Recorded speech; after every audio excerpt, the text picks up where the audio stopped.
Okay. Here we are. We did it.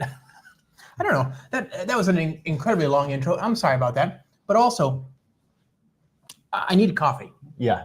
You gotta get a coffee. It's We've had a big day. It's been a big day. Yeah. We maybe too much of a day. Hi, Rod. Good to see you. Hi, Josh. Hi, James. Good to see you. Good to see you. Awesome. Thanks for joining us. Yeah. Super excited. You're a busy guy. You're out there writing a blog post a day, it seems like, on this exciting new thing you're doing. You have been I'm kind of happy. Look, I'm happiest when I'm busy. I have to say I'm not really doing a lot else at the moment. But fortunately, you know Linda, Josh. Linda's very understanding and very supportive, so she doesn't complain. She's kind of the same way, isn't she? She's also like a go. She's doing her own startup in the property, fractional property ownership space. So she's building agents for real estate people, because that would be an interesting thing to do. Actually, I think there's definitely real opportunity there. I write code and I write blogs and I talk to people. That's what I do. Here you are talking to us. I don't know, should we start with some basics on like what Embabel is? Yeah. I mean, it's first of all, what is it now?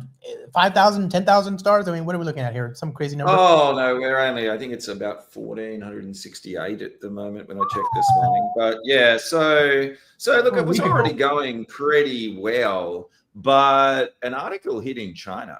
And a really long article. I mean, I read the translated version, and it was a really nice article. It said nice things about me, nice things about Spring, and nice things about Embabel.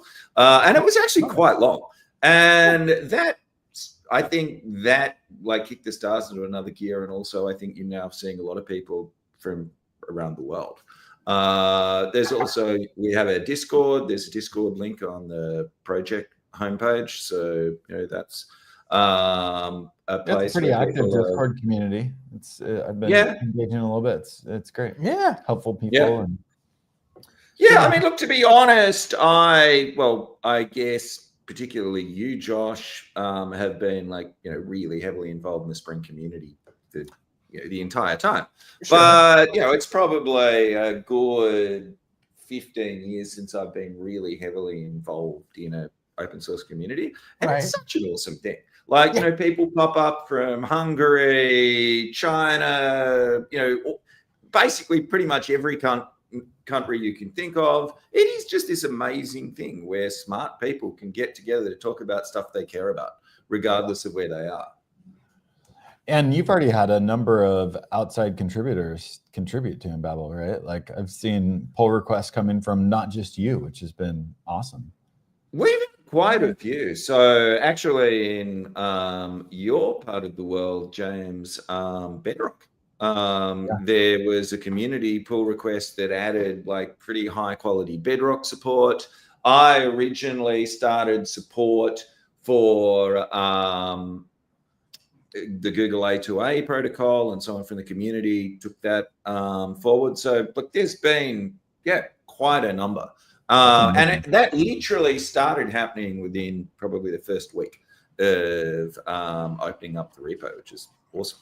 And we're also starting to get some discussions now. Like there's a discussion about how to support additional models in the issue tracker. Yeah, actually, I mean, I'm curious as to whether we've got our bases covered now with community resources. Like we've got Discord, we've got the issue tracker, we've probably got the wiki and discussions, or whether there's anything else that would be good to. I mean, let's spin up some community. Yeah, you need Embabel. Yeah. Use the UGs. Yeah. E-UGs. Ugh. Yeah. UG. Ugh. Ugh. Yeah. Yeah. I don't know. Maybe we have to. Yeah. Has Rod been on to talk about just like what is Embabel? No. Well, I mean, you must have mentioned it. Maybe you mentioned it, and I don't know, because you should tell us what Embabel is, Rod. I guess that's the Okay, well, firstly, I am going to have to nitpick about pronunciation because Tell us. Oh, yeah. Embabel. And Babel. it comes, so the name originally is loosely inspired by the Tower of Babel, but particularly via Douglas Adams. And you remember the Babel fish from Hitchhiker's Right. Guide to the Galaxy, Yeah. which is like the universal translator. So, okay, what is it? So inspired by the Tower of Babel, Well, or more via by Douglas the Adams. Babel Like fish? Douglas Adams was obviously inspired by the Tower of Babel, right? When coming Okay. up with the Babel fish. So yes, it's But that's the thing. one. In my pronunciation, it would be Babel fish, not Babel fish. I've always heard Oh, the this Douglas is- Adams is Babel fish. Yeah. And this is actually exactly the problem, is that we both speak English and yet we're pronouncing the same words differently. Remember, wasn't You're it Oscar Wilde who said about Britain and America, two nations divided by a common language? So, Would you say Well, Tower of Babel, right? but I've always heard it Babel fish. Oh, are we able to play a video on this? We can settle this dispute. Can we? No, because you wouldn't be able to hear the sound. I can play video, and then that could work maybe. But yeah. There's a link on the project README towards the bottom to the scene from the original series of Hitchhiker's Guide. Okay. Okay. Well, Babel. So Okay, in Babel. Okay. In Babel. I We'll go with that. stand corrected. Okay. Okay, Okay, sorry. so- What is in Babel? So I still got to explain what it is. Okay, we've talked about the name. We So can just talk about the name the whole time. yeah. So these things called LLMs are really pretty cool. In fact, they're probably about the closest thing to magic that we've seen in computing. Yeah. And that's good and bad. As a side note, Josh and I have been commuting around San Francisco in Waymos, and it's exactly what you're saying. It is magic. Just sorcery. You know, I love Waymo. I'm a self-driving cars everywhere, and they're not just yeah. like. Wouldn't it be cool? They're everywhere. It's deployed. It's real. Yeah, and it's a model. Well, you know my apartment, Josh, and how I look down over coming up Sacramento Street. Yeah. I have seen on more than one occasion 3 Waymos lined up in the traffic lights. And I've been trying to do the math, thinking how many cars are there in San Francisco? How many Waymos do you need for this event to occur more than once? Right. Oh, well, it happens all the time. I see it a lot because I'm on you live in a more secluded area. I'm right on the main street, right? So I see a lot of Waymos at the traffic lights down the street from me, you know. We shouldn't dox ourselves. It's not, you know, but my point is they're everywhere. Yeah, it doesn't matter where you are. I guess it's even more miraculous that you would see so many. Yeah, that's true. It's not a tremendously busy street. So, okay, so LLMs are magical and powerful and very, very cool. They have since, when was it? Like, say, a couple of years ago, when suddenly ChatGPT got really good, right? We went from when it was this incredibly cool thing, and typically any response would end with it like repeating and repeating and just going into a horrible loop. And then suddenly it was really good. And that fairly immediately proved value in terms of the personal assistant use case, right? It was really useful to all of us and many other people, where you would just ask it for help on writing something, or maybe answer questions if you weren't too concerned about getting an entirely accurate response. That was all great, but the problem was that can frequently be wrong. We know about hallucinations, right? There's a lot of things that can go wrong. So the way I think about it is, for the personal assistant use case, I would say we're probably 90% of the time it's awesome and really good. However, we've got to use discrimination. 10% of the time it's wrong. For the personal assistant use case, basically that means that 90% of the time it saves you time. 10% of the time you kind of have a little laugh at it and think, wow, that's kind of weirdly off, and it doesn't matter. But what we have described is 1.9. 1.9 is fine if you want to chat to a helpful friend. Like 1.9 is probably about as good as your friend. So, for example, James, if I ask you what I should do in Boulder, well, you probably do better than 1-9. But like broadly speaking, if you ask your friends, you're not going to get 100%, and you'd still ask your friend versus not ask your friend. But you cannot build business systems on 1-9 because you've got inherently human in the loop. If the 10% is wrong, it doesn't cause catastrophic consequences. Try building a business system. Try and chain together a number of operations in a business system that each have 1-9. So fundamentally, for building serious business applications, if you have 1-9, it fundamentally doesn't work. That is, in terms of business, 1-9 is 100% doesn't work. So what Embabel is endeavoring to do is provide a way, an architecture and framework for working around these kind of limitations and making LLMs more predictable, more usable in business, better at integrating with the existing enterprise applications you have. So it's in the class of agent frameworks, which some people would call this multi-agent, other people just call it agent, where essentially you're chaining together multiple steps, right? So you're not just talking about an interaction with a single LLM where that LLM can use tools like MCP tools. You're able to express more sophisticated things that involve chaining those kind of action steps. So for example, you might very well invoke multiple LLMs in the course of an agentic flow, and each of those LLMs might invoke multiple tools. So Embabel exists to help structure these kind of applications.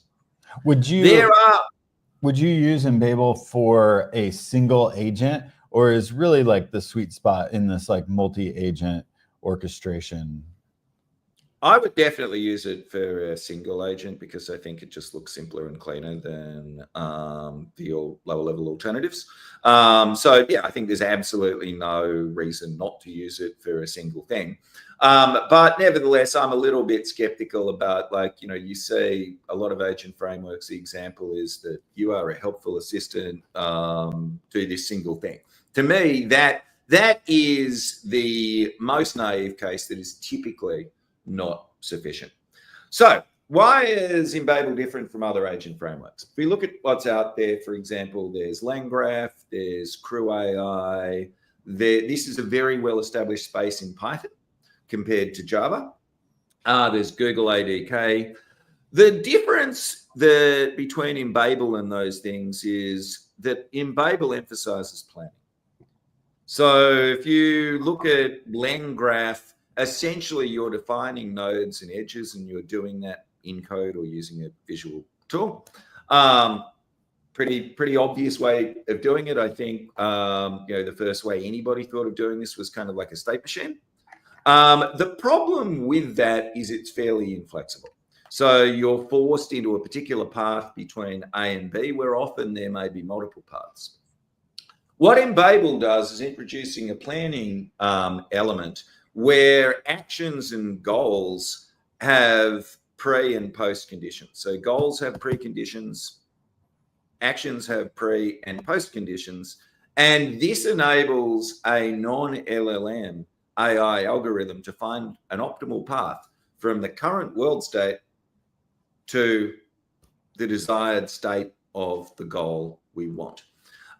So this algorithm that we're using by default is called GOAP, Goal-Oriented Action Planning. It is one of the most popular algorithms for controlling non-player characters in games. So, I like to say that although I don't think many enterprise Java developers have heard of GOAP, almost all of them have been killed by a GOAP AI at some point because they're out there. So the interesting thing about this approach is it maintains a degree of autonomy. So it means that you can potentially get the system to solve problems in a way that you didn't explicitly program, but it's deterministic. You ask a GOAP planner, give it the same world state that turns into conditions, the same set of actions with pre and post conditions, and the same goals with preconditions, and it will always give you the same answer. Huh. So that, I believe, is significantly better than forcing developers to kind of wire up their sequences. It's also significantly safer than using an LLM to determine a plan. Because, if you use an LLM to determine a plan, you've still got the same problem of, well, why did it do that? We don't know. There's, hundreds of billions or trillions of parameters in there somewhere. Some of them thought you should do this. Good luck explaining it. Right. So with this kind of deterministic planning, it's always going to give the same result, and we can absolutely explain why it produced the same result. So that's the first step with Embabel, is you choose a goal, which either the system could choose a goal or you could explicitly specify a goal. And a plan is produced that will chain together actions moving towards that goal. Each action is either just good old-fashioned code, or it is typically an LLM invocation that can be provided with tools. So the LLM could, for example, use MCP tools. It could use tools that are that are on your domain objects. And so after Embabel has created a plan, it will execute the first action in the plan. Then it will replan. So in the ideal case, you executed an action because its preconditions were satisfied. In the ideal case, that action will produce all the side effects that it promised in its effects. But that was a promise. You verify, you now look at the world state again and say, okay, we're still going to the same goal. Where are we now? So typically, we're going to continue on the plan that we originally set out. But if something went wrong, there is the ability for the system to make a different plan, recognizing that some of those assumptions didn't pan out in practice. Yeah. So real quick on the GOP side of things, so you don't use a model for that. You have just an algorithm that deterministically creates the plan. Correct. Yeah. So given that given that I originally designed Spring, the plan is obviously pluggable. So the planner is essentially a strategy. However, I am a pretty firm believer that using something that is deterministic is really important there. And I am reluctant to have a variant of that that uses an LLM, because to me, that kind of, I don't see what the advantages really are. It's also more expensive, obviously. And it loses that determinism. And does this involve any natural language piece to it, or is this just based on the types that are defined, or how does it actually come up with that plan? Yep, good point. So the plan in GOP, the world state is very simple. The world state is basically a map. So it's a map from string keys to, in Embabel, 3 possible values: true, false, or unknown. And unknown is quite important.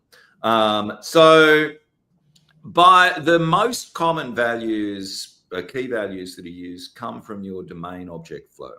So in Embabel, each action is typically a method that has a number of imports, a number of arguments, and it has a single return type.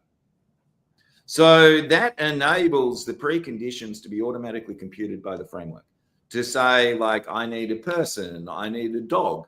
So that will automatically be exported as the precondition keys of that action. Similarly, the output, that can automatically be exported as well.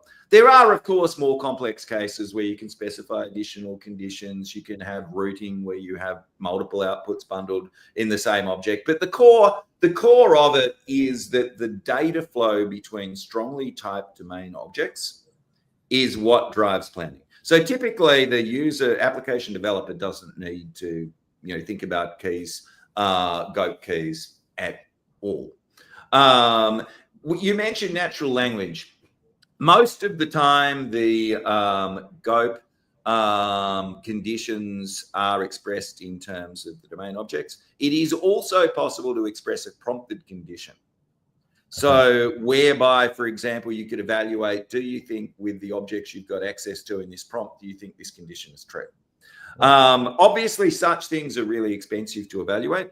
And that is why the unknown condition determination value exists. So in that case, what Embabel will do is if it sees any prompted conditions, we'll set them all to unknown. So it doesn't have to evaluate them. And it will, if it establishes a world state where the plan would vary if that condition were known to be true or false versus unknown, only in that case will it evaluate the expensive prompted condition. Nice.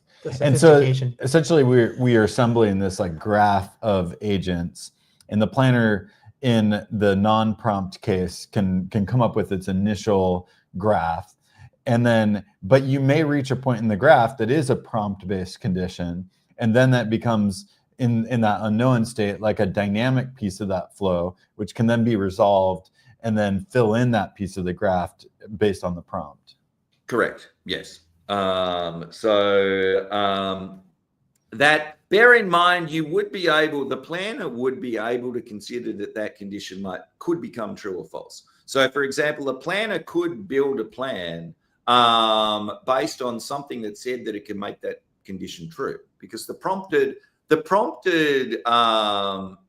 action will say that it could potentially make that condition true. So the planner can see that at some point that can become true, but it will not run it until it's absolutely forced to, because obviously these things are way, way slower than anything else. Yeah. Shall I show an example of what this looks like? Because I think that would make it a lot easier. Okay, so how do I do this? So present. Can I share my entire screen? Yeah. You want? Okay, so select entire screen. So I believe this is the screen that I want to share. Are you seeing IntelliJ? Do we have to do something? Can we add it to the stage? Are you ready for us to see it? Can you see it? Well, yes, but do you want us to share? Yes. Okay, go for it. Yeah. Okay. So what we have here is the Java agent template. So the easiest way to get started with Embabel is to go to Embabel organization on GitHub and use either the Java agent template or the Kotlin agent template repo and create a project using that template. So I don't know if everyone's familiar with this. It's kind of quite a cool thing where you just use this template and off you go. You get your own repository. It's not as good as Spring Initializer, I'll give you that. But we just need start.embabel.io. Yeah. We have that's actually a good point, because we got starters.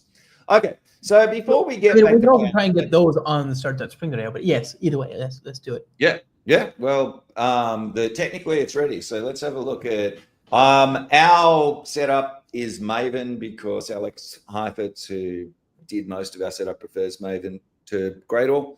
However, obviously, end users are free to use Gradle, and it looks very nice in Gradle. So here you can see that this is vanilla Spring Boot. We're on the latest. Josh, you need to be looking at this. You'll like this. We're on the latest Spring Boot. I just upgraded to 3.5.3 and everything works. And so this is just Spring Boot, and all you need is this to get going. So Embabel's very, very booty. You start off your Embabel application by just putting a couple of additional annotations on your Spring Boot application class. So the most important one is enable agents. That enables you to specify really, really important things, like what the logging theme should be. Logging in Embabel is entirely pluggable. So this is something I always wanted to do with Spring, but it was too late to retrofit.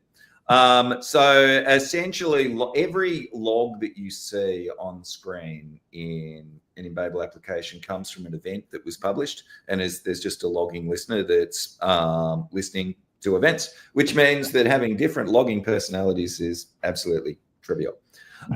If you want to understand more deeply during debugging what's going on in a particular part of Embabel, you just change to debug messages, and the individual components will, if necessary, produce debug messages. Okay, let's now get to planning. Let's have a look at the write and review agent. So this is an agent. It is annotated with @agent. The description is quite important because if you don't specify a goal explicitly in code, Embabel will try to choose a goal using an LLM. Before planning, it will try to choose the goal to plan towards. So it does matter what you call your agent. So @agent is a Spring stereotype annotation. So it's an @component annotation, and we all know how this goodness works. So now this means that entirely free, we have this whole wonderful world of Spring. So we're going to get this thing injected. We're going to get the ability to take things from the environment. The more complex examples use configuration properties. So, firstly, if you're using Spring, and you should be in Java or Kotlin, Embabel is just naturally part of that world. So now we have typically a number of action methods and at least one goal, typically one goal. So in this case, you can see that this action is annotated with a convenience annotation called achieves goal. So what this says is I'm not going to have an additional goal property or method in the class. I'm just going to say that when you've fully executed this action, you've achieved this goal. Again, with goals, it's important to give them a meaningful description because there are circumstances where this will be evaluated by an LLM. So 2 examples of that will be in our MCP server support and in our A2A server support. So Embabel can stand up an MCP server that you can use from something like Claude, and then obviously Claude will be asking that server, what tools do you have? And each goal will surface as a tool.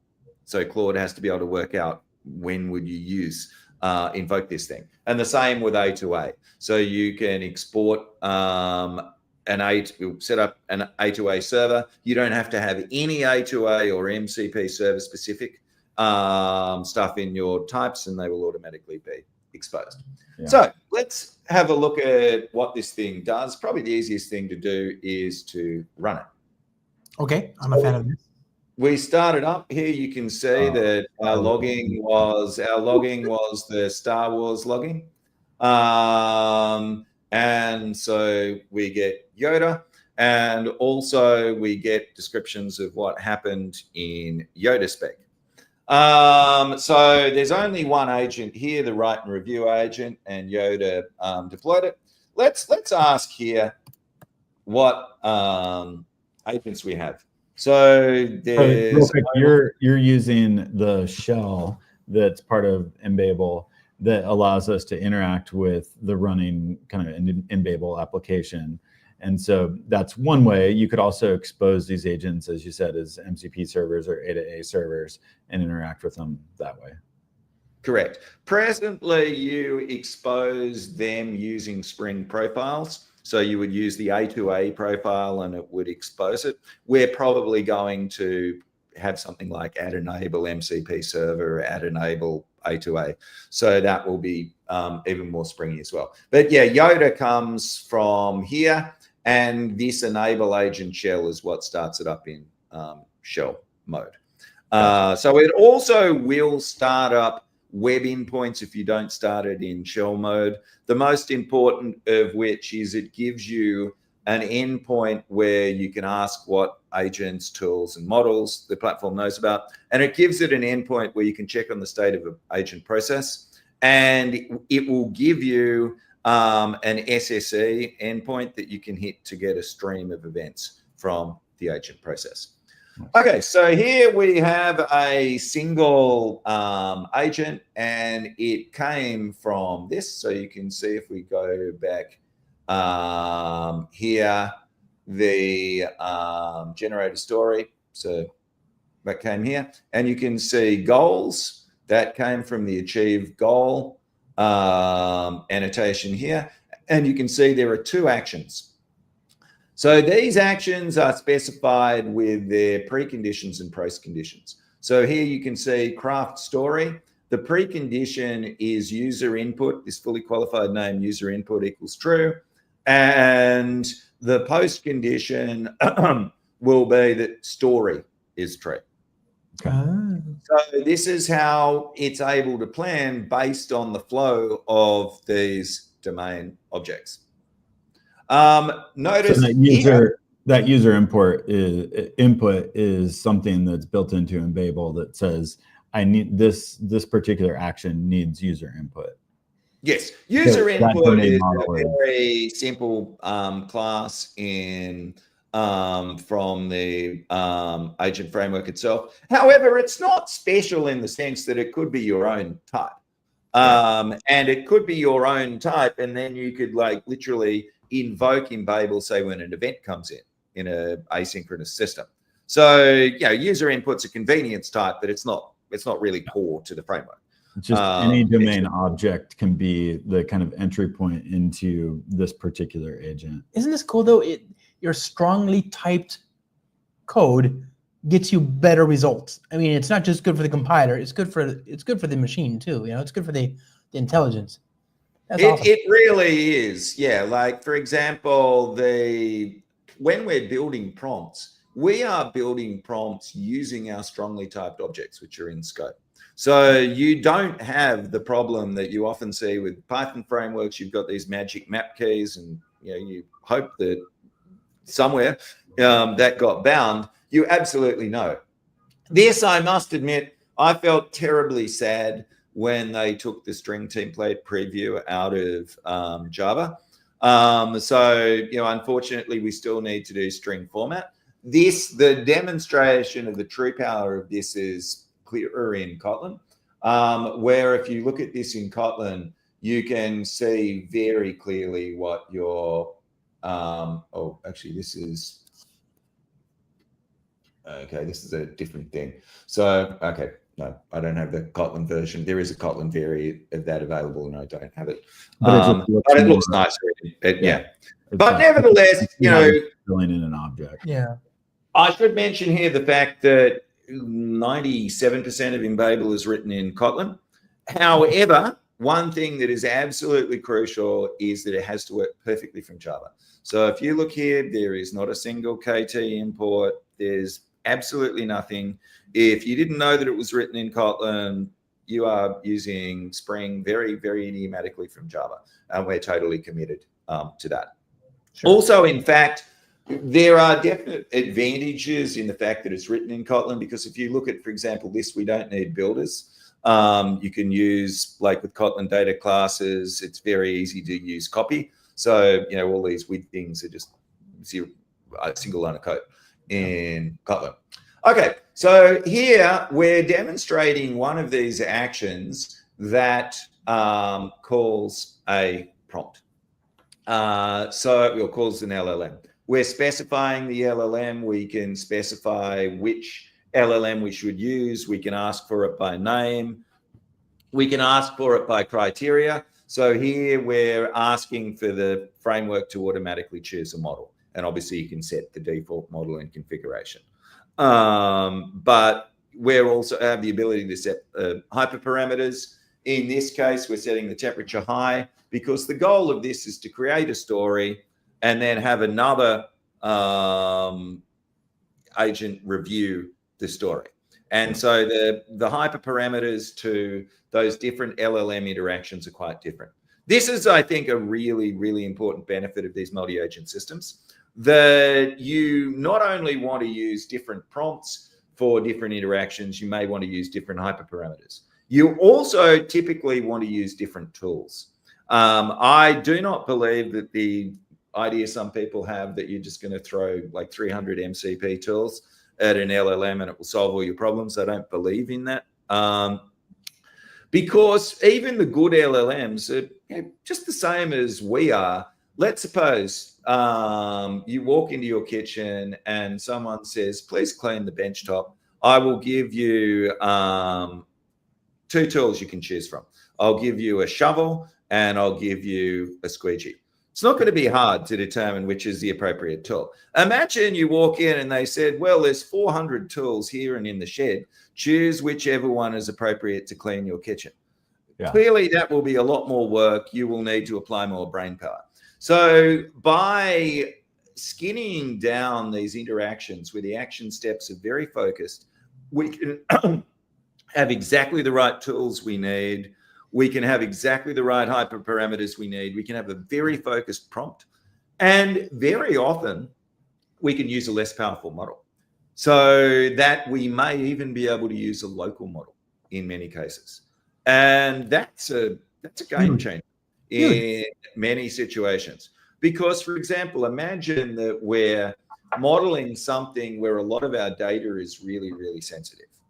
We could possibly use a local model and keep data inside the firewall, or if there's something that absolutely has to use a fancy model, in one of these action steps, we could anonymize the customer data and put it back. So, I think once you're refactoring your app into these small action steps, you get a lot of control, which is really beneficial in many ways. So here's strongly because each action specifies the parameters of this prompt runner, every action could have a different model and have different parameters, and you can really tune each action to work best for its job. And you're not doing it at the agent level or the whole application level, you're doing it at the action level. Yep, absolutely. And the already, even in this very simple example, there are 2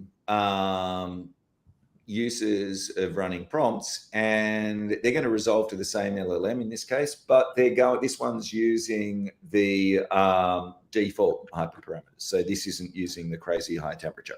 So the style of the output will be quite different. Interestingly, when you break things up into these little action blocks, you find that prompt engineering becomes less of a thing. Prompt engineering is scary. Prompt engineering is fundamentally alchemy. And I think we've all done it, right? Where we've changed a prompt and suddenly the results are significantly better or significantly worse. Yeah. If you break things up into very small chunks, your prompts are far less fragile in that sense. So you're doing prompt engineering through domain objects, and so it's much more clear the deterministicness of it because it's not just a string; it's actually a domain object, which is really what would make the most sense to model these things with. This is using. I mean, what you're doing is breaking it down into really small, bite-sized pieces, which make it clear what's happening, but it's also good because you can now use, like you say, less powerful and oftentimes local models. And I think that bears repeating, especially, did you see the news recently? I think it's news. It could be AI hallucinations, or maybe I hallucinate. I don't know. I saw something. ChatGPT has to keep all the logs of every message. Oh. Yes. Yeah, I think I saw something flash by as well. Yeah. And scary stuff. But also, doesn't that put them at odds with GDPR in Europe? I mean, I don't think they can do both. So one country order them to break the law of the other union, or something. It's just a weird.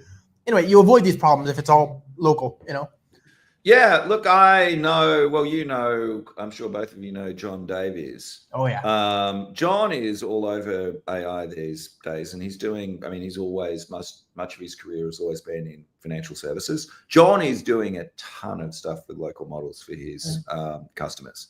And yeah, that's one of the reasons he's excited about Embabel, because he sees that, making that easier. It's something that I think is not getting enough attention, the use of local models, and I think it's really, really important. Yeah. Another benefit of breaking these things out is you can do unit testing. So here, let's have a look at Craft Story. Guess what? This is on a Spring injected object. So it's a Pojo. We kind of know that Spring facilitates unit testing. And this is just Pojo in, Pojo out. So when we write tests, it's very easy with a little help from our test utils to capture the LLM call and make assertions about it. So, obviously you're not going to be able to say how the LLM handled that prompt, but you can absolutely say that certain things were in the prompt, the hyperparameters were correct, etc. Very, very important. Would you call this model evaluation, which is an area I haven't dove into deeply yet? No, I wouldn't. I would call this unit testing. We are interested in evaluation, and definitely we want to do more around that, but this is just purely and simply unit testing.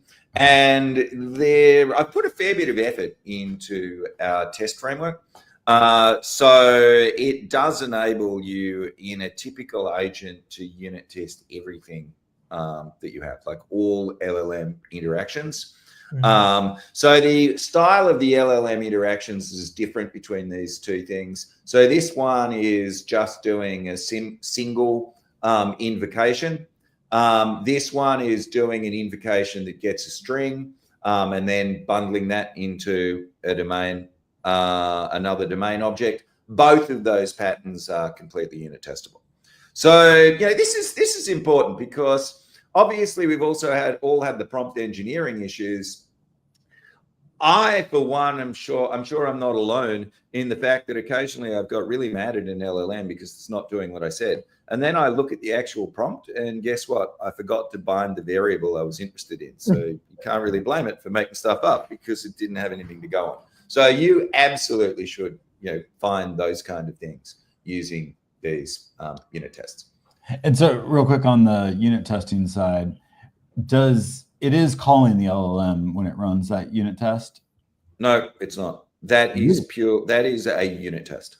So what it's doing here is, so we're creating the instance of an agent. So we're unit testing a Spring.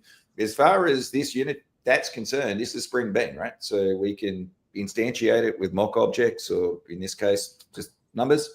Now we are able to invoke this method using the capture LLM call higher order function.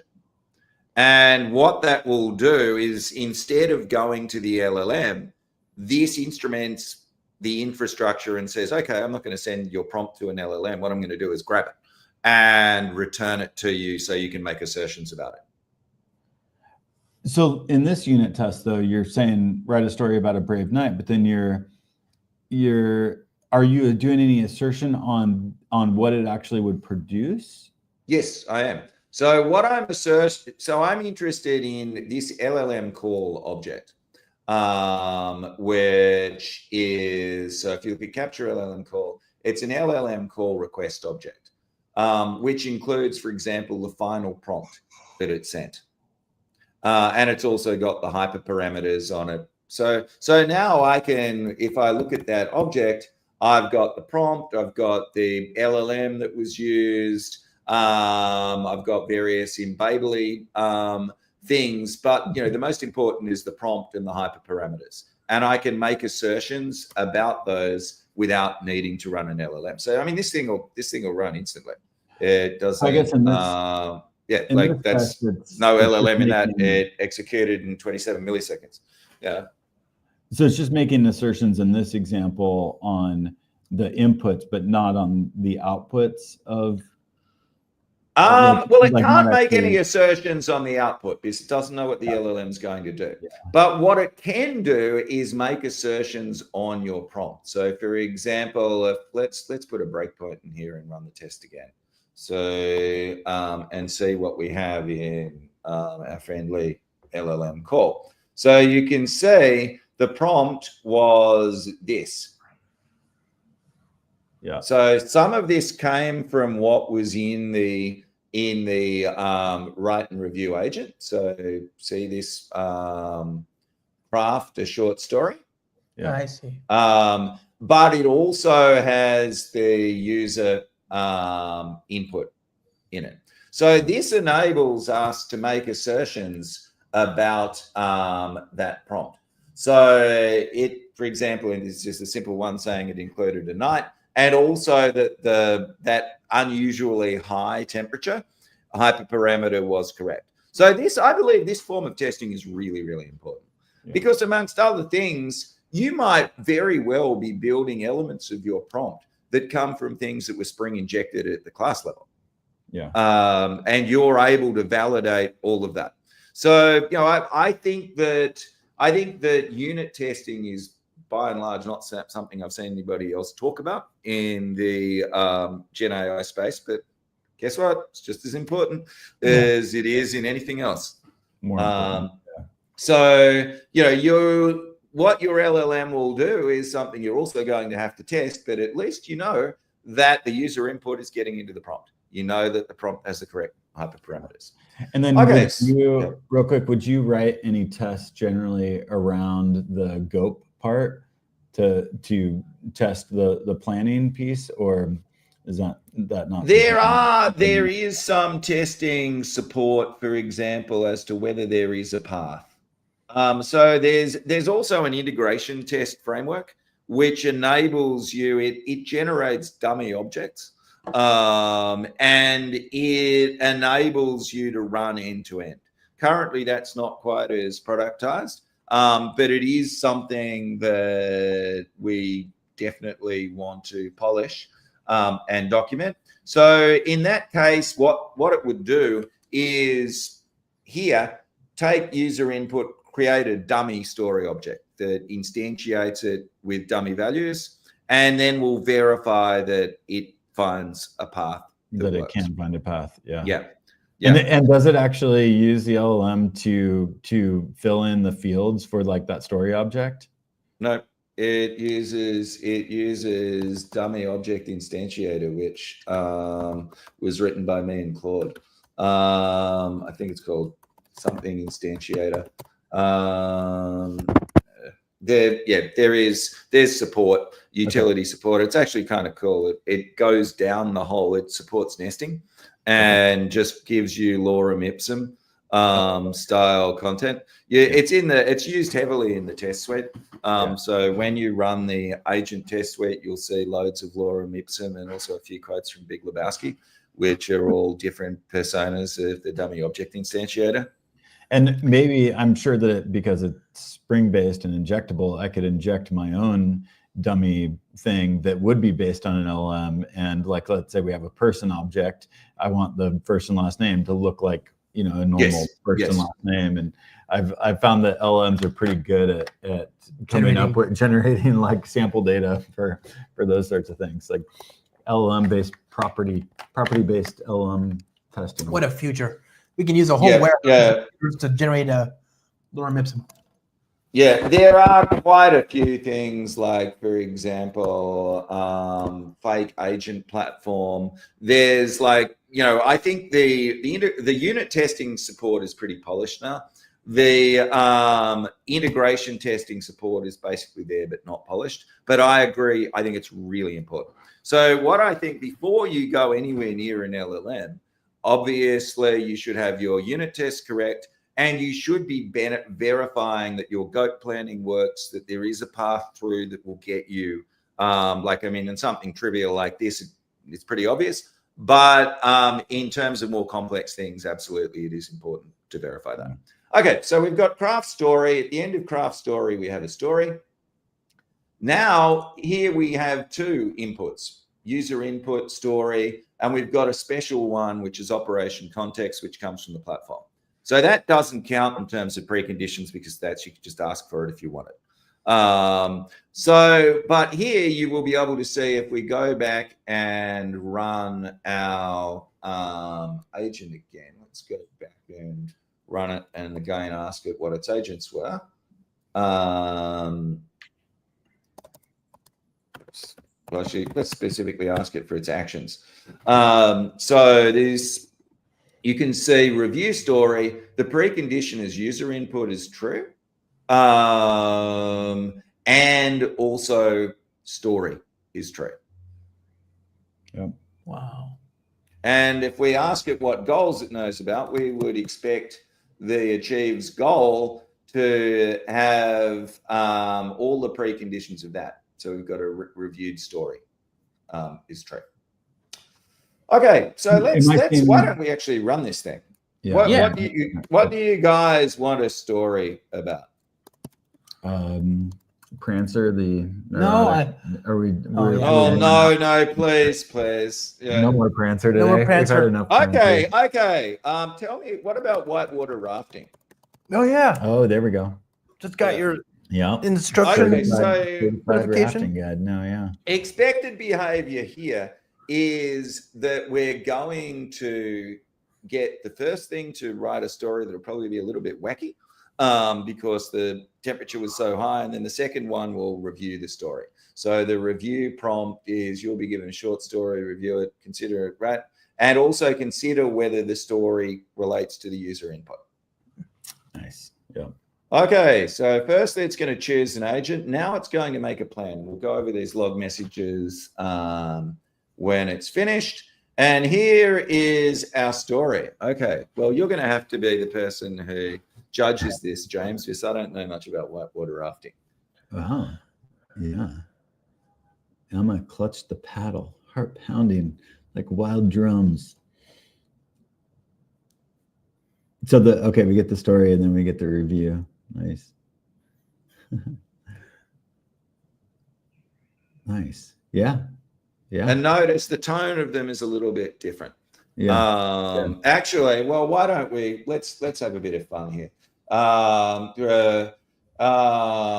Ensure that you're a little snarky and find something to criticize. Okay. Let's try that. And when we do that, what we're going to do is get it to show prompts so you can see what it actually sends up. Tell me a story about whitewater rafting. Yeah, I mean, look, obviously it's not for production, but for iterating on stuff, the shell is pretty cool. And one thing that we've done in some of the examples is found that we have different main classes with different annotations. So you can just run the one that you want with the shell. Okay, so this is going to show us prompts with the -p. So it should be quite a lot more verbose. And I'll go over this in some detail at the end. Here's the little snarky. Okay. Okay. Yes. Oh, okay. Yes. LLMs are way too nice by default. I like to put a little bit of snark in there. Nice. Narrative feels a bit rushed. Oh my gosh, that's amazing. I have heard that if you ask the LLM, like when you ask the LLM to review something, if you say that I wrote it, then it's generally nice. If you say that somebody else wrote it, then it's harsher. I would not be surprised at all. Yeah. Okay, so let's go through. Now we've got a pretty complete record of what happened here. So this first thing it did was, and here we have our Star Wars logging, it created a process options object. So most of this isn't terribly interesting. You've got a verbosity object. In this case, show prompts was true, but you can get it to show a bunch of stuff here. So it's showing plan by default, it shows plans in a relatively verbose way. You can also set budget. This is kind of a last resort, and it will cause your project to be terminated, your process to be terminated with extreme prejudice if it goes over budget. Budget can be expressed in terms of actions, number of actions executed, number of tokens used, or cost. It is monitoring the cost. So you can see at the end, it knows every LLM it used, and it knows the prompt tokens and completion tokens. Obviously, that it knows that from Spring AI because it's using the usage that's reported by Spring AI. But what it adds above Spring AI is that it actually knows the pricing of LLMs. This is something we need to keep up to date. But it can literally tell you how much it cost, even across multiple LLMs. This didn't cost very much, which is just as well. Right, so created the process options. What else is interesting in here? Oh, tool delay. So there's no tool delay. To avoid rate limiting, there's the ability to configure a process to make a delay between executing actions or a delay in executing tools, whereby your process will run slower, but it's much less likely to get rate limited. Early termination policy, there is just a maximum number of actions. Okay, so now it chose an agent based on the user input. So it's basically going to choose the agent based on its description. And this is using an LLM, but of course it's quite possible to specify the code in code. You don't need to rely on that. So let's say that you have a website with a chatbot, and the first message from that chatbot is going to hit an agent that is likely going to have to do that like natural language to an agent transformation. But then once you get into the world further down the chain of agents where you're dealing with structured data and no longer user input, then in that case, it's not going to have to do that LLM call to translate natural language. So deeper down the agent call chain, it won't have to do that. Also, when you want, in this case, user input is used because it's relevant to actually doing the work. But in most cases, user input gets converted into some other domain object, right? So you can always invoke an agent from any point in the process, right? If you bind to the Blackboard these data domain objects, it can pick up from the latest point. So this is a major advantage versus something like a state machine, that it's quite possible for it to say, oh, I see where I am. I don't need to worry about user input. I've already got this thing.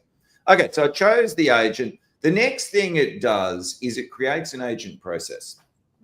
In this case, this is an instance of the agent backing a new process. The instance of the agent is distinct. The reason it's distinct is because based on the opening world state, it can prune the actions. There may be actions that are not relevant given the world state you have. In this case, it's trivial and it's the same, but that gets to be important in complex things. So now it creates a process. Process naming convention is pluggable, but by default it uses Moby naming because it's Kit. And now it has created a plan. So it looked at the world state. It's worked out all the things that it cares about, which are essentially the bindings of these domain objects. And only one of them is true, which is user input's true, right? We don't have a story. We haven't run this, keeps track of things it's already run, and we don't have a reviewed story. So this is where we are. So now it creates a plan. So that's okay. So you're getting to the plan. Okay, so it's established. Here's the things that, or the state of the things that I need to do. But then the planning step is going to establish the graph or something. So this is the planning step is now run, and it's created this plan of 2 actions in the correct order. Nice. So now it executes the first part of the plan. So it says executing action. By default, the action names are the fully qualified name of the method. So craft story. And now it is the default LLM is GPT-4.1 Mini. So it's using the LLM call. So notice here, got some system messages as well. Where did they come from? So a couple of these are really important. One is the current date. By default, when you access these things via the API, they don't know the current date. If you do anything that involves web searching, that is horrific. Like recently, we had a general election in Australia in May. And at the time, before I built in this prompt contributor support, I was asking via the API, via Embabel, tell me about the recent Australian general election. And it cheerfully told me about the 2022 general election because it thought that's, as far as it's concerned, that's pretty recent. Yeah. Whereas when you put this kind of thing in, you actually get way better behavior. Similarly, you can see it's also got the knowledge cutoff. If it knows the knowledge cutoff of the, if it knows the knowledge cutoff of the LLM, it put that in the prompt as well. I don't know if you guys have looked at the system prompts for, say, GPT, ChatGPT or Claude, but it is like Anthropic published theirs. You can actually ask ChatGPT if you use a magic incantation to share its system prompt, and it will. And it's interesting what they have, and they all have the current date and the knowledge cutoff date. So that is put in automatically by the system. But we also have this notion of prompt contributors. So this enables us to achieve reuse between prompts in these kind of common things. So this one is, if we have a look at personas.writer, this uses the persona class, which has a name, persona, voice, and objective. Yeah. So, again, prompt contributor is a framework class that's important, but there's different implementations of that. So essentially, you just have to implement this contribution method. You can also do prompt contributors that are aware of the present agent process state.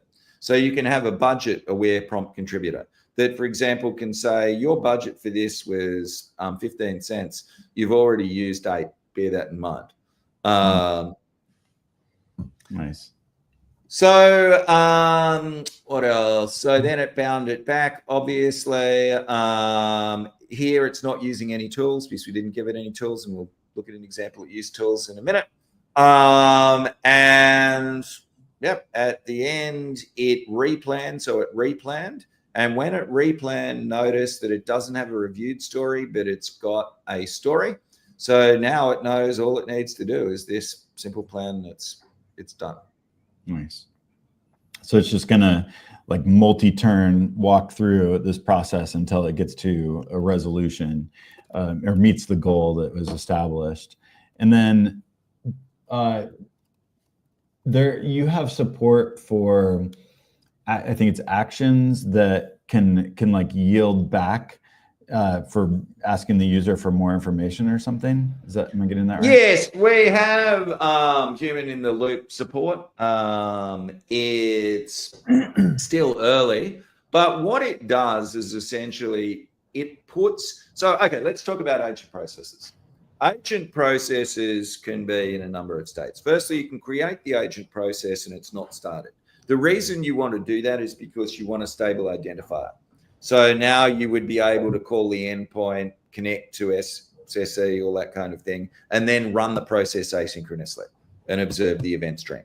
So process will start off not started. Then you hit run and it starts. So then it will continue to run all the way through if it can, unless it's completed, or unless it encounters a failure that it can't recover from, or if it's waiting or if it's stuck. So it can get stuck. So it can get stuck because there is no plan from the present world state to where it needs to go. So for example, if I wanted to demonstrate that, I mean, we needn't actually run it, but let's suppose, for example, craft story didn't like the user input and return null. then we don't have a story, and we don't have any other way to get a story. So it's just going to give up and say I'm stuck. Of course, a process that is stuck is not actually the same as having failed, because you could come along and push an object into the process's blackboard that unstuck it. You also have the notion of what's called a stuck handler. So your agent can implement a single method which gives it the opportunity to try to do something if it's stuck. Okay. So is that's how you'd implement human in the loop? There's two ways really to implement human in the loop. One is that you could have it stuck and then you could react to that and have something that just put the necessary object there. The other way you can do it is that it enters a waiting state and you push an awaitable object, and then there can be a flow associated with that. There are some examples in the test suite. To be honest, it's not fully baked yet, so I wouldn't rely on that API being stable. The part of the API that is stable, however, around this is the stuck handler. So that definitely is not going to change. So, for example, you just need to implement this handle stuck method, and then you can do whatever you like and come back and bind an object to the blackboard. Nice. So I think this is very, very human in the loop support is very, very important. The idea of the awaitable objects is they have a UI independent form representation, which means you could put it to Discord, you could put it to the web or wherever, and that will definitely become something that is polished fairly soon. I think I saw one of your examples that has both the text-based way to do that human in the loop, but then also has like a web UI as well, or something like, or at least there's support for it to be like, okay, I'm running in a text kind of screen. I'm gonna send back the user a follow-up question, but then maybe in the web UI case, it's going to actually give them a button to push or something like that. Yeah. So there is this notion of a form, and the form has a number of controls, and this is, I don't know, how many times each of us in our career has implemented this kind of form structure, but it covers your bases for all your text area. Core. Yeah. I'm sure it will be refined, but that should actually mean that you're able to invoke these processes from Discord, Slack, the web. I mean, to be honest, it's going to be really interesting to see how agents are invoked, and I think we're still learning. I think there's a few modalities that are important. I think one that is really important is being invoked programmatically with strong types, where you actually you invoke this agent process on the agent platform, but you pass in the objects that you want back. So there's no user input. It's like, so for example, this could result from, say, maybe a web application had a data structure that came in from like, a Spring MVC or something like that, and then kicks off the agent flow. It also, I think, a very important part of this is in asynchronous usage, where you raise an event, it goes into the agent platform, and you listen for events for when it comes out. I think with the chat experience, Embabel is not directly addressing chat. Embabel is taking the view that hopefully you'll be using something like Claude Desktop or an MCP client, and it will be exporting tools for those, but those tools happen to be very high level. The only challenge with that at this point in time is that whereas A2A can give you an event stream, MCP can't. So that's going to look pretty bad if you're invoking something that's going to take 2 minutes to run. But obviously that's something that MCP is going to address. Yeah. Speaking of asynchronous, we have a question here that I didn't see until now. Does that mean and Tim, who's Yeah. asking it, he was at the Jug last night. Right. So, yeah. Does that mean that the API doesn't use Kotlin coroutines? Or this is 40 minutes ago, so when you were talking about Kotlin and interoperability with Java, does that mean that the API doesn't use Kotlin coroutines, or is there a way to interoperate with them from Java? I'm assuming you're just... So it is critically important that every single part of the API works perfectly from Java. So currently there are two ways to do asynchronous things in the platform. One uses coroutines and one is pure, it's written in Kotlin, but it's pure Java executor, very springy. So I think the recommended way is that you set up an executor as a Spring Bean, and then you use the Java friendly async thing that uses that. Okay, that's a good answer. Yeah, you could also use obviously Spring Async. So when you invoke the run method, so you create your agent process using the agent platform instance. Now you have something you can refer to. You call the run method on that, which will emit an event stream. So basically you asynchronously invoke the run method and then just listen to the events. Yeah. Nice. The event hierarchy is actually worth describing. It's where... Are those Spring application events, or what kind of events? They're actually not Spring application events. They're just Embabel events. But there's a very substantial hierarchy of them. And this is where all the logging comes from. So, every time, for example, you call an MCP tool, you get an event.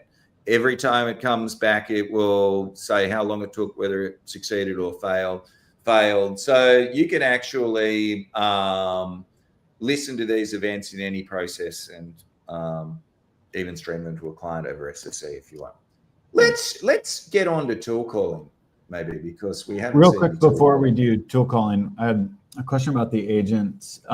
So in this example, my agent is in Embabel and all essentially in this one process. But are you building support to be able to have this agent be orchestrating remote agents as well, or talking to other remote agents? There is already support for that. So for example, an action there's support for an agent being made into an action, and that could either be local or remote. So actually, come to think of it, I'm not sure if the remote support is finished yet, but the local support's certainly finished. So you can invoke as an action in your agent flow something that is itself an agent, and if it's local, it will create a nested agent process.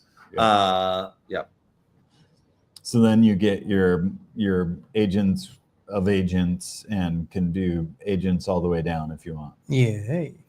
Yep. Yeah. And I think that's very important. I also think that, the agentic web is definitely going to be really, really important. This is one of the reasons why I think, compared to a lot of people, I'm really pretty bullish about Google's A2A, because I think MCP has obviously been a game changer and is incredibly important, but A2A is significantly higher level and looks at how agents discover each other and how they describe what they can do. And I think that's really, really important.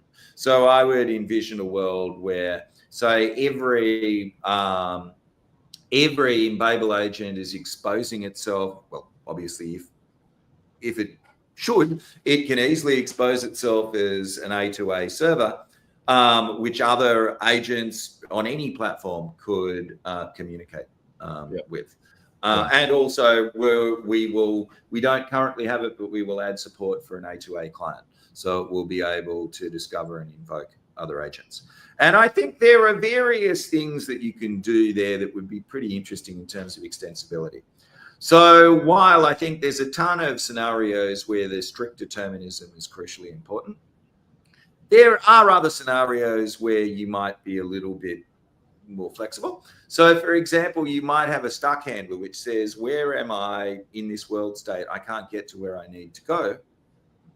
I'm going to go out and look for any A2A agents or other Embabel agents that could possibly get me unstuck. And then potentially you could have a human in the loop confirmation where it says, I think Bob Smith's agent over there could help me. Are you okay for me to run that? Yeah. And then see whether it can continue.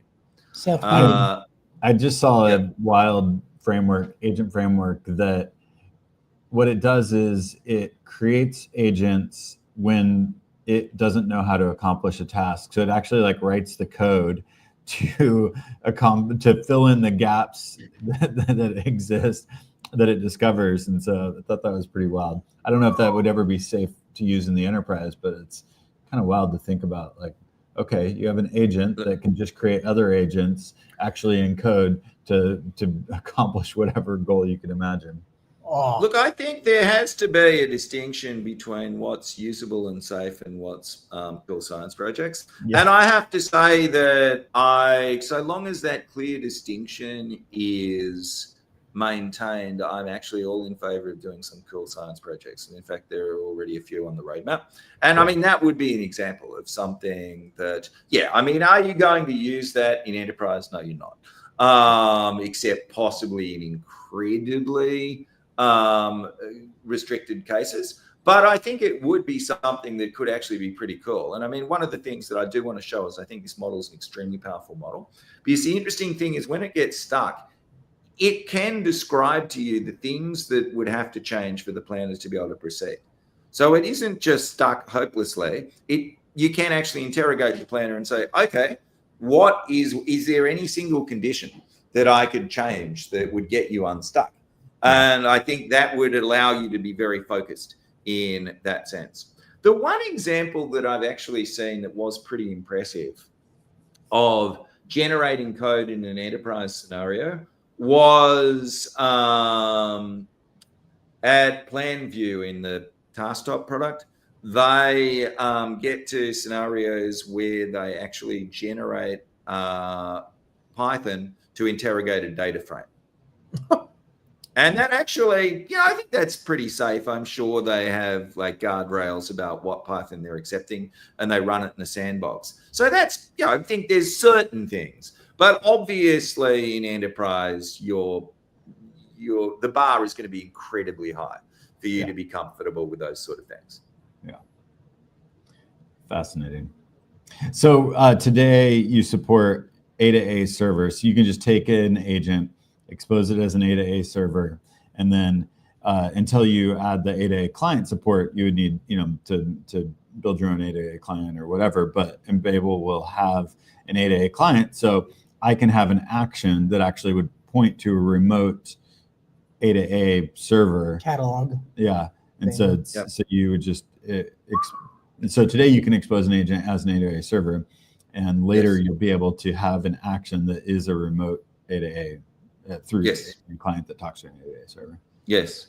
Yeah, I'm actually talking to some folk at Google around like getting access to some of the better demo stuff that they have, because I think they've got some internal stuff that they intend to open up pretty soon. So at that point, it will be nice to do more with the A2A stuff. It's just the original UIs that they have is not fabulous. I think A2A is really important. I think that, this federation, the power of the agentic web, I think, is going to require that kind of discoverability. I think it's also going to require access to data. And that's obviously not something as an industry we're terribly good at.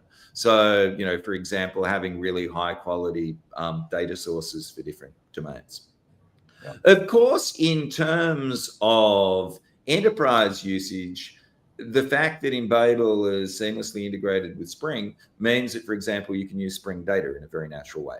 And we're experimenting with different ways of integrating with repositories. So, for example, exposing MCP tools over repositories. And, I think that ability to get at the existing data and infrastructure in your enterprise is incredibly important. Yeah. Nice. That's a good segue into where you're going with tools. Yeah. So. Yep. Okay. So tools. I'm just going to text my lovely girlfriend and see if she how she feels about making a coffee. Sorry, we can dual track here. I'd make you a coffee if we're in the same place. I'll drink. Yeah, so she must be, knowing Linda, unless she's on a call, she must be about ready for another coffee herself now. So we're both kind of a bit coffee addicted. Okay, so what we're going to do now is go to so what we previously saw was in the Embabel organization, Java agent template. You can create your own repository based on that and get started trivially until such time as the best way to get started with Embabel is to go to start.spring.io. Yeah. Let's now look at some more complex things that are in the Embabel agent examples repo. So here, you will see that we have Spring Boot application, enable agent MCP server, and enable specifying these MCP servers that we're going to talk to. And in this case, we're using Docker's support for MCP. So Docker gives you the ability to run MCP servers and models locally. So let's start this baby up and ask what agents it knows about. There's a number of examples here.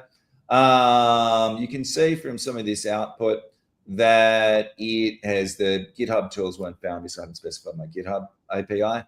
But here you can see it's connected to some Docker stuff, and we've got the Brave web tools, Fetch web tools, Google Maps, Puppeteer, and Wikipedia MCP. The integration is done using Spring AI's MCP integration, the Christian wrote, and it just works. I've had no issues with it. So, anything, although we have really convenient support out of the box for working with this Docker thing, all you need to do is configure Spring AI's MCP support in your YAML or properties file, and you can connect to any MCP server. So let's ask what tools we have. So we've got a few tools that are local. So, for example, because we're on OS X, we've got AppleScript tools, so you can get it to execute AppleScript things. We've got these ones that are backed by the Docker stuff, and we've also got some built-in math tools. Notice here when it talks about role, Embabel introduces an extra level of abstraction over other frameworks in terms of how it approaches tools. So let's look at the Star News Finder, which is the this one, Scotland example. It's an agent. What it does is find news based on a person's star sign. So a little bit more complex than we've seen before. Firstly, it tries to extract a person from user input.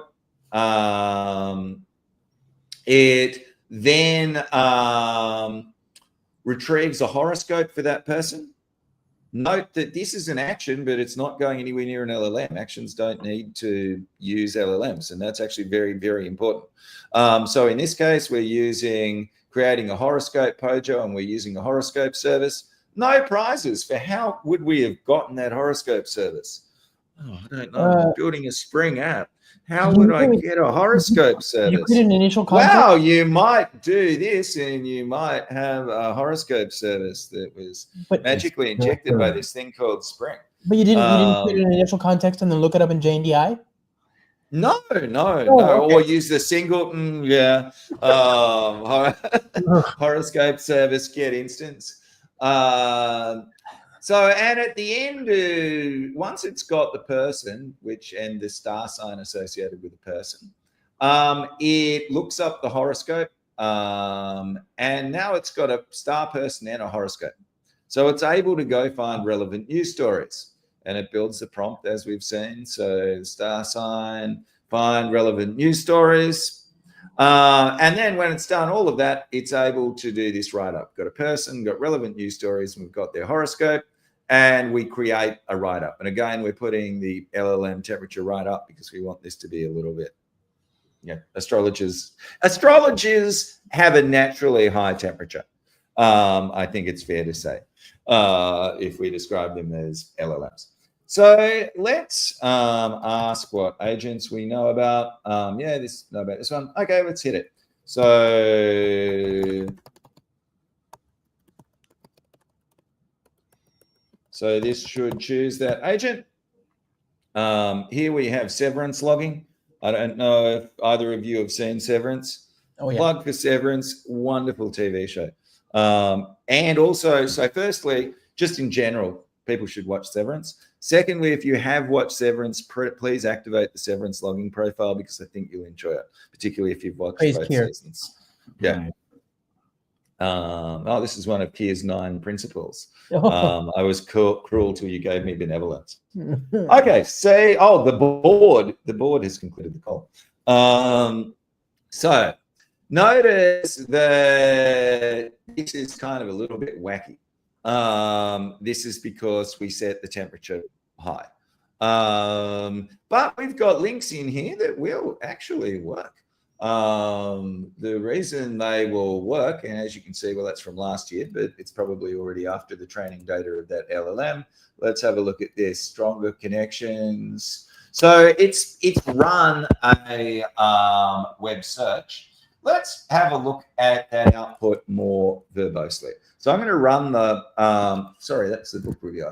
I'm going to run it again using, notice here it also said tool stats. It made 3 calls to the Docker Brave search tool. And the average response time was 14. Let's run it in a more verbose mode where it'll show the prompts.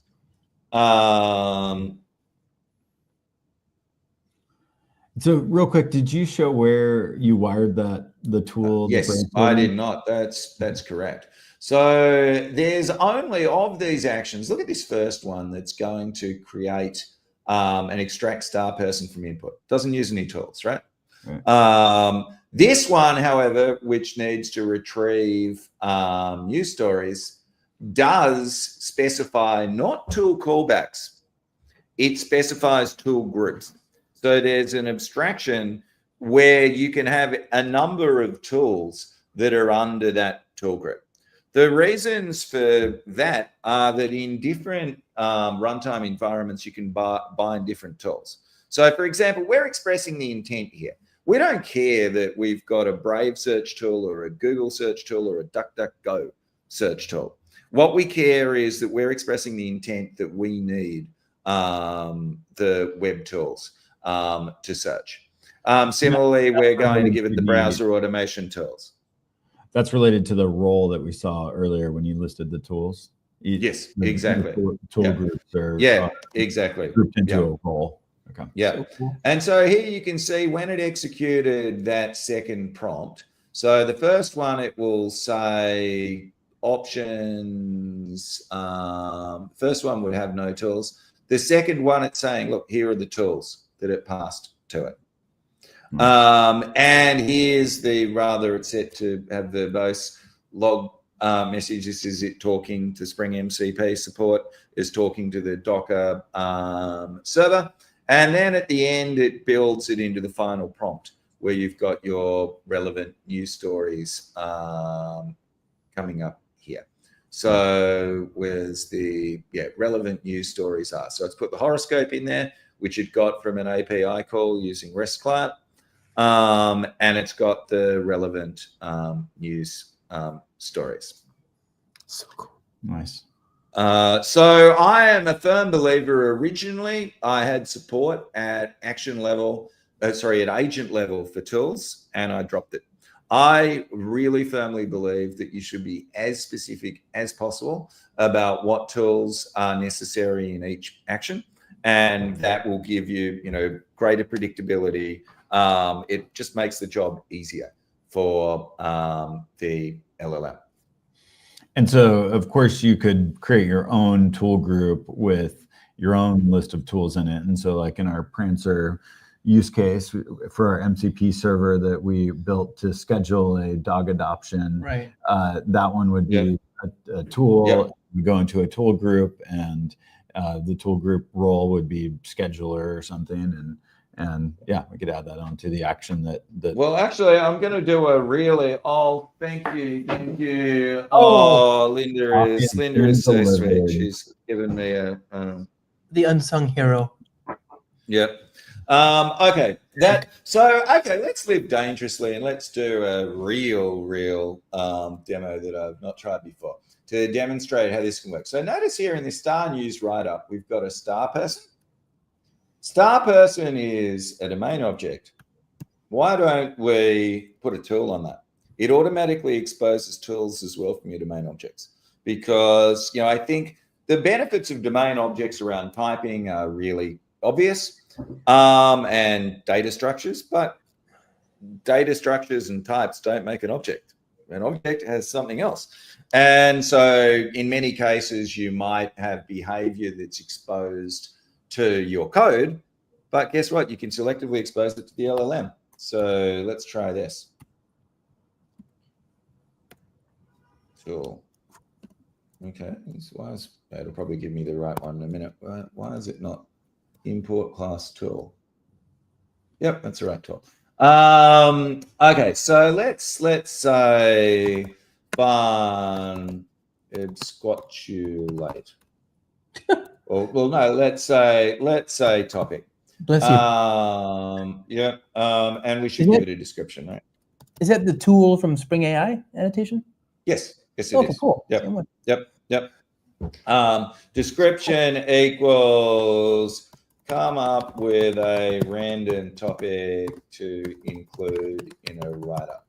Okay, I've not. So turn list of frogs. Actually, this is where we can. Yeah, pretty good. I like it. Wow, Copilot for the win. Yeah. And actually, we don't need this. Come on, let's do. Oops, let's be Kotlin-y, since we're back in Kotlin. An expression. Yeah. Okay, so now at the end we should consider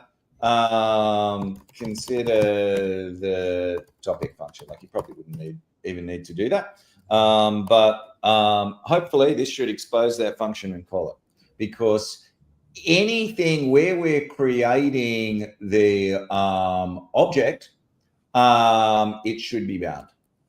So I think that's. So it's going to discover tools that are on those domain objects, and know that it can use them, or at least include them should do that. The context. So that's something new and wild that I wasn't aware of, is putting tools in your domain objects. That is wild. Yeah.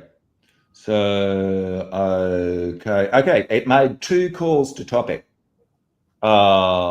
So you're about like a caffeinated frog, didn't we? Wasn't frog one of our things? It was, wasn't it? I didn't catch them all. So frogs, frogs. So yeah.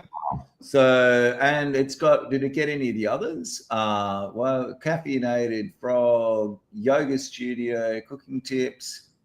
I guess maybe this is where it thought about cooking tips or breakfast.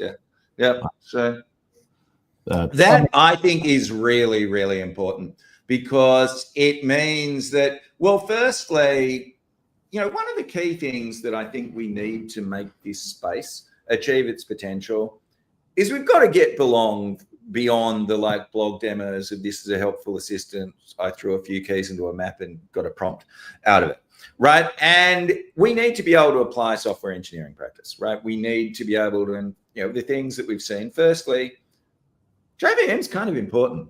JVM is pretty important to building solid software, because it's like where a lot of the world's value resides. Secondly, component model is kind of important. So, build on top of Spring, you just instantly get all this goodness for free.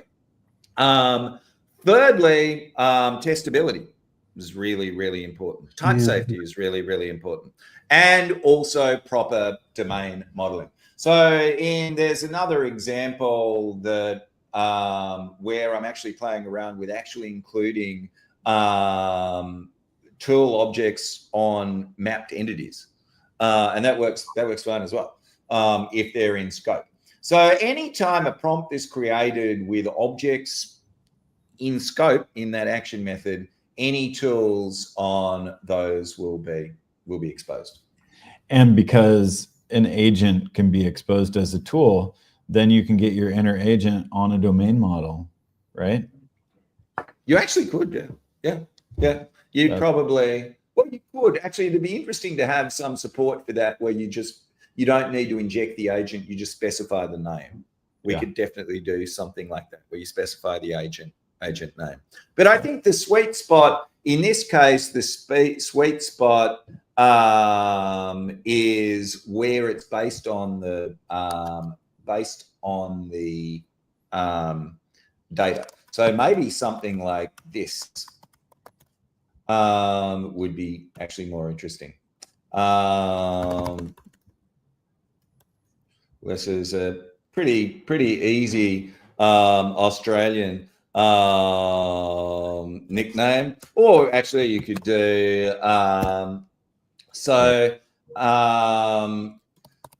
create or return the person's nickname. So, I think things like this, where they're based on the state of the object, are really important. So if you're, for example, imagine you've retrieved objects that come from your domain, say persistent domain model. You can put tools on them as well. And if you're building prompts, they'll automatically be exposed. You can also, if you want, you can also explicitly add tool objects. Oh, and of course, if you put tool objects, again, using the Spring annotation, right,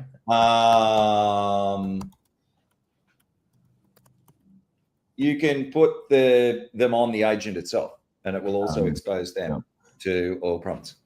Nice. Oh, it's so good. So it's local to the breath. So good. Yep.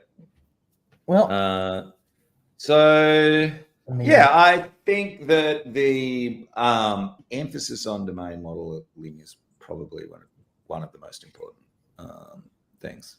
Yeah. And again, like you do that.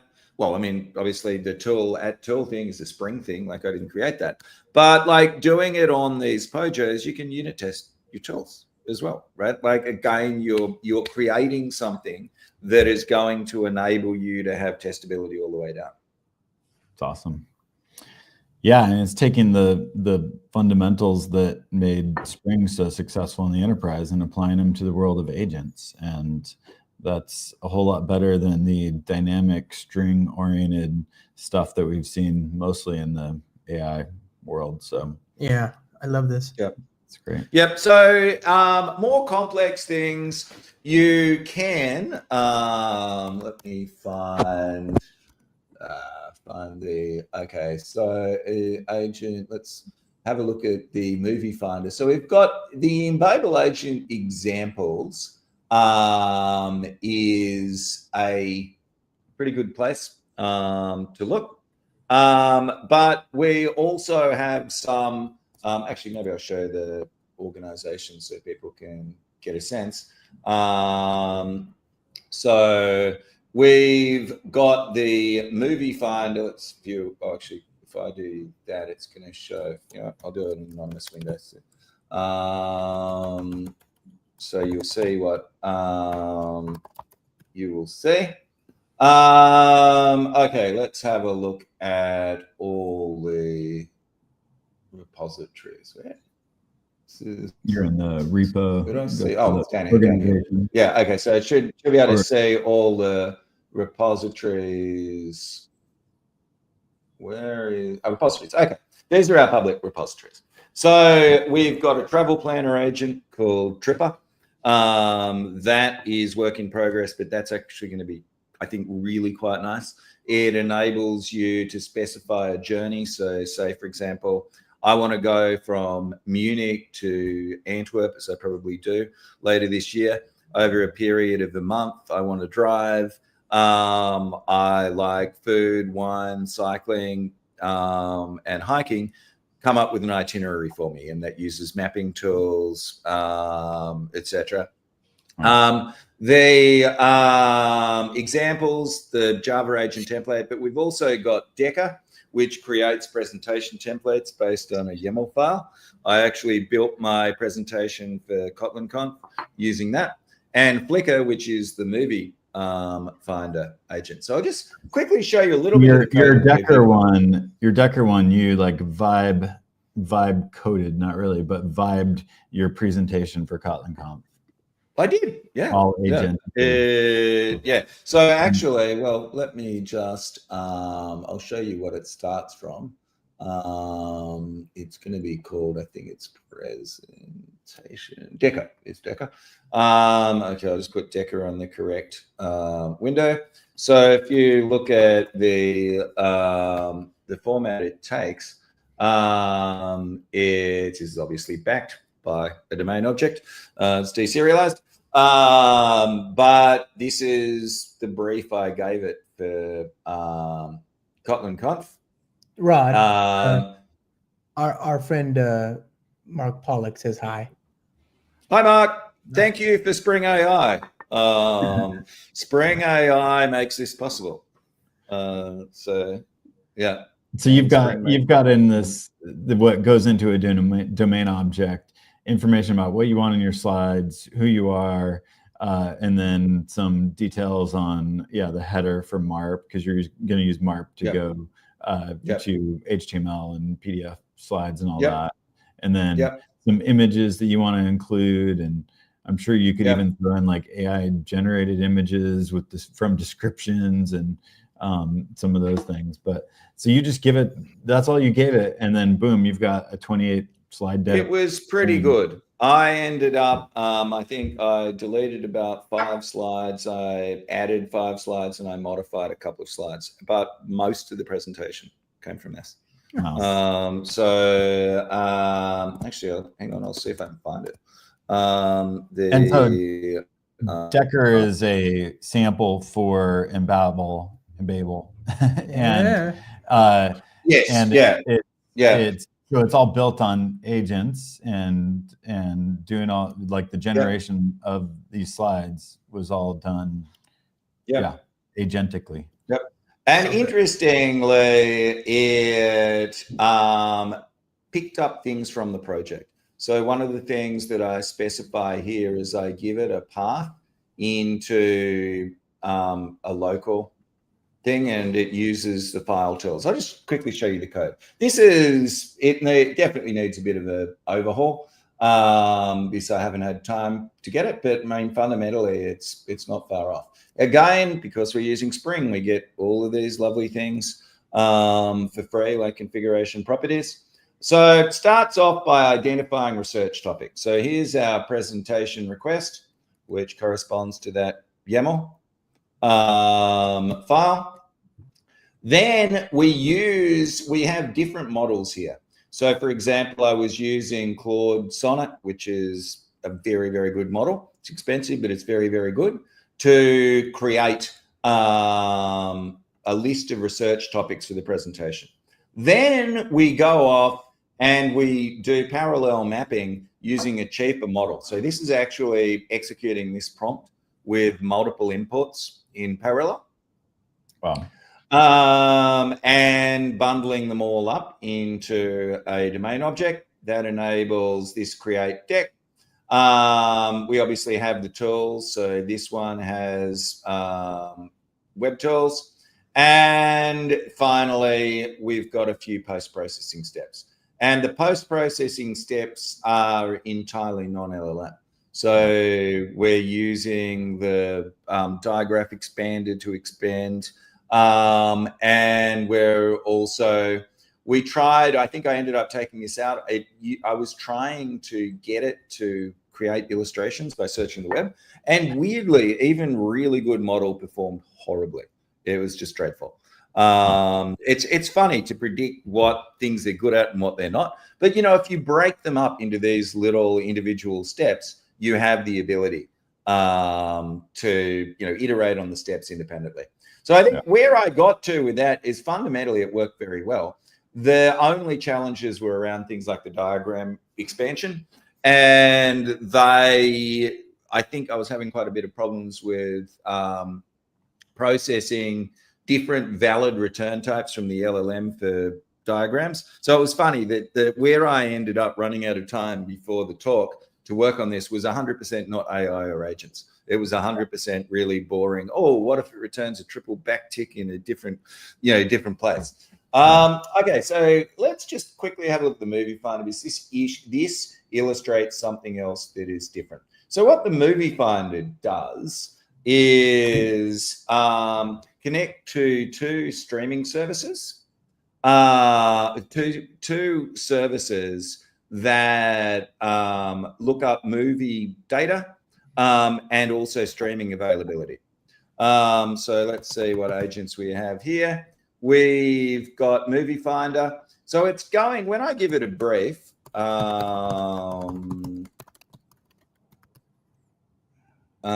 it will hopefully run that agent. It will try to retrieve me from, so this is showing the human in the loop support.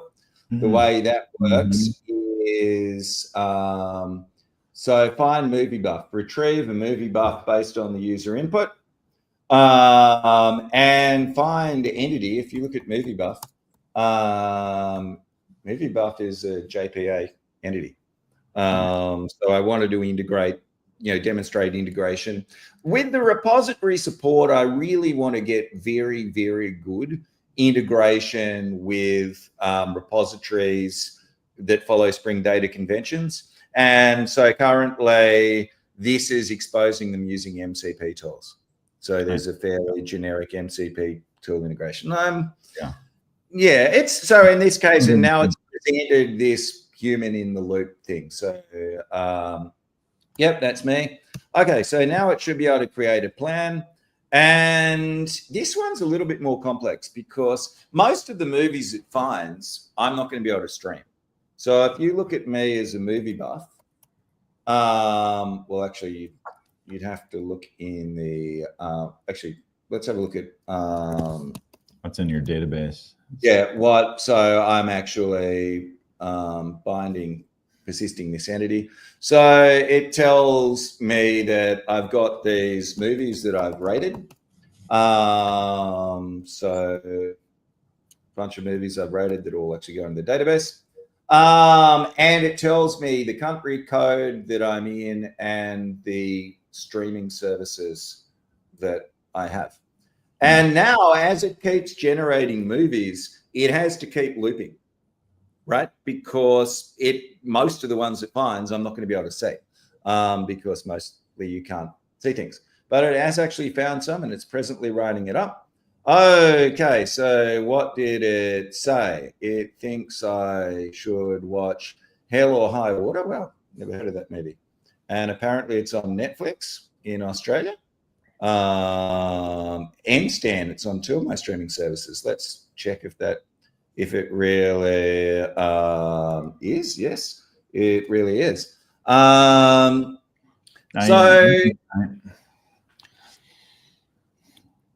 a little bit more complex than the other examples because it's using two external services. This is open source, but it's using two external services. And let me just quickly flick through some of the code. So guess how do we get external services? Well, we implement them using Spring, and RN would like this. We're using REST client to go to the OMDB service and streaming availability. Similarly, these require API keys. This requires a rapid API key. I think this, to be honest, one of the reasons I haven't talked that much about this is that it is a paid API. Personally, I find it totally worth it, but it does cost me a little bit per month. So the steps are fundamentally, we find the movie buff looking in the database. Now we analyze the taste profile. So we go to movie buff, and because we don't want to unnecessarily use tokens of all the movies they've rated, waste tokens on that, we choose random rating. So another example of putting a method on the domain object, we're not exposing it directly to the model, but we can use it to build prompts. Nice. Then we return a summary of the taste profile. When we've got the taste profile, we can start suggesting movies. So we've got a decorated movie buff. This is just a little, domain object that represents the next step in the process. Fortunately, now in Java, of course, we have records as well. So this is just as nice in Java as it is in Kotlin, right? All of these things, like if you had to do the old Java like constructor and fields, that would be annoying. But like this is, very simple and elegant in Java today as well. We've got a pretty creative, very high temperature here to get some creative suggestions. But the tricky thing is that it's got to be re-entered, right? This can't run. It's got most of the movies it finds, are not going to be available. So if we look at some of the log output, you will see, for example, it suggested Children of Men. Children of Men not available to run on any of their streaming services, and we're not yet in desperation mode.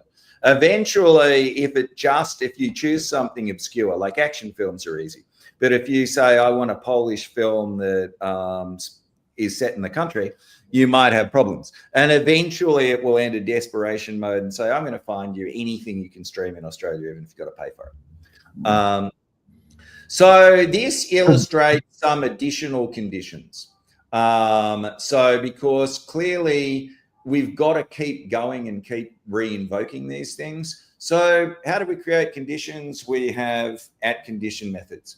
And these basically look in the context, they look in the Blackboard and see what we have. So for example, it decides that we have enough streamable movies. And until that occurs, it will just keep going back. Nice. And so you're planning the GOAT part is what's going to manage that cycle through.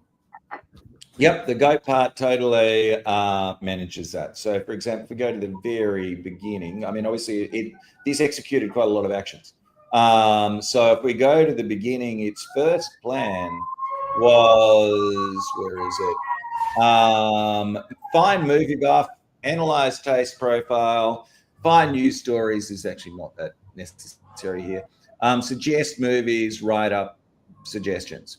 But it's going to have to keep looping. After it got through, it will continue to keep looping because you'll see have enough movies. This condition is false.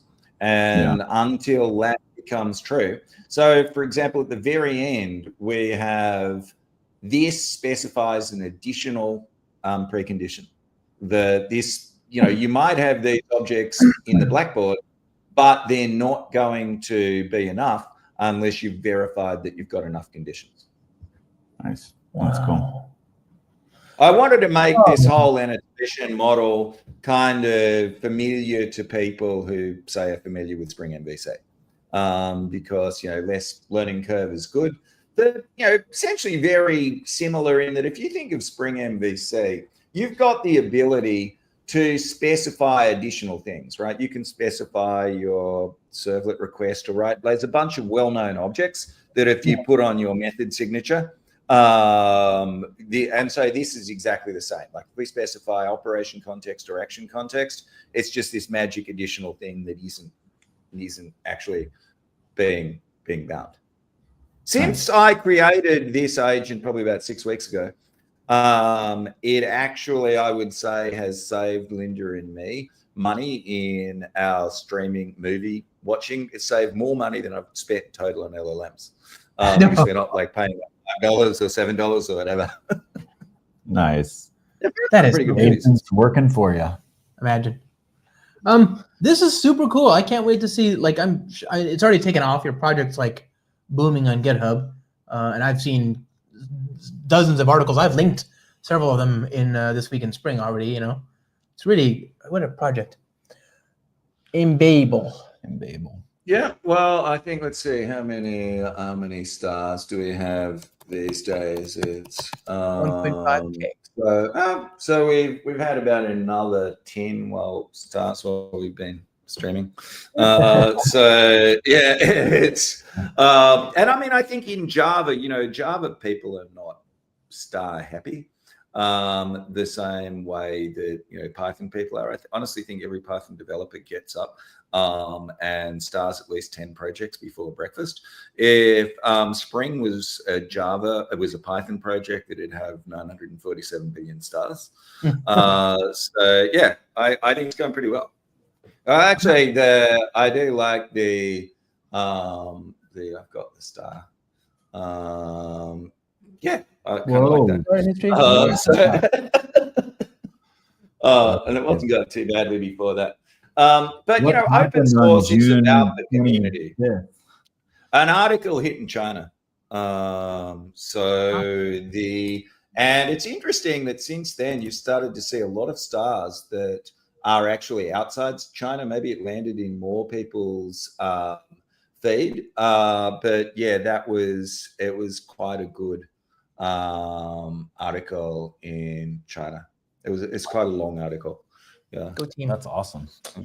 Well, my friend, I really want to thank you for taking the time and showing us all this stuff. I feel so much better. Cool. Because this is the kind of enterprise reliability that this stuff can be really powerful, but it's too easy for it to feel like a toy. And knowing that there's a tool to help us actually arrive at a reliable outcome is huge. Huge. Well, I must admit, I'm very pleased with how this went. I've been borderline obsessed with this technology since, as I said earlier, since GPT-3 or whatever became good. And, I did a lot of stuff in Python. In fact, my first crack at a framework was written in Python. And then I realized that I think for what you need to do for this, integrating with enterprise applications, having type safety, having really robust software engineering principles all the way down, it's like Spring and the JVM. And honestly, it may seem a little hard to believe now, but when I switched back to using Java and Spring probably a bit over a year ago, a bit over a year ago, I was actually far more fluent in Python than I was in Java. So Java at that point, given I hadn't done it, obviously some of the memory did come back, but I hadn't written any serious Java for well over 10 years. Whereas I'd written a ton of TypeScript, a lot of Python, quite a bit of Scala back in the day. And almost instantly, even though I was actually a little bit slower in the language, I was more productive, predominantly because of Spring. And then obviously Spring AI has progressively gotten good and solid and has provided the underpinning for building this layer in Java. We stand on the shoulders of giants, all of us. Where do people go to learn more? Just GitHub, or do you have a website, or how do people? So the website is coming very, very, very soon. The right place to go at this point in time is GitHub. Go to the agent Embabel. Yep. And also, create a repository from either the Java or hi George. Create a repository in either the Java or Kotlin template as your preference and experiment from there. Actually, George, you will like this. As you would expect, the number of usages of the Java template is definitely higher than the Kotlin template. So yeah, and we are absolutely committed to ensuring that from Java it is perfect to use. So it doesn't matter if you're not familiar with Kotlin, you don't need to be. Use your Java and Spring knowledge and you'll be golden. Also on the agent API project, Embabel agent, there is a link to Discord. So yeah, come join the Discord community. Create discussions in the community and raise issues, even better PRs. We're delighted that there have been really high quality community PRs already from people I didn't know. People hopefully I will get to know, but people I literally didn't know at all. But yeah, I think this is the layer where I think the competition really is in terms of enabling the agentic web. And I think the JVM is the right place to do it. I think the value that can be unlocked by doing this on the JVM, doing it with Spring, where people have the knowledge, the integration, I think it's extremely, extremely high. Couldn't agree more. It's exciting. Thanks, Rod. I look forward to building some samples around Bedrock. I'm working on some, and so. Yeah, what you aren't going to not like quite as much, James, is I'll probably try to assign you an issue because there is a minor niggle with the Bedrock integration that's causing an effect on other things. So, yeah. Feel free to assign it. I'm jumping into this world, building agents, and so assign away. Awesome. Oh, thank you, Josh. That was a lot of fun. Yeah, we're both so happy we got to have you on the show. Right before if we end it now, my laptop battery will have lasted since yesterday, basically. That's amazing. Which is not bad. Yeah. Thank you. See you later, my friend. Okay. Bye, everybody. Cheers, guys. Thanks. Bye.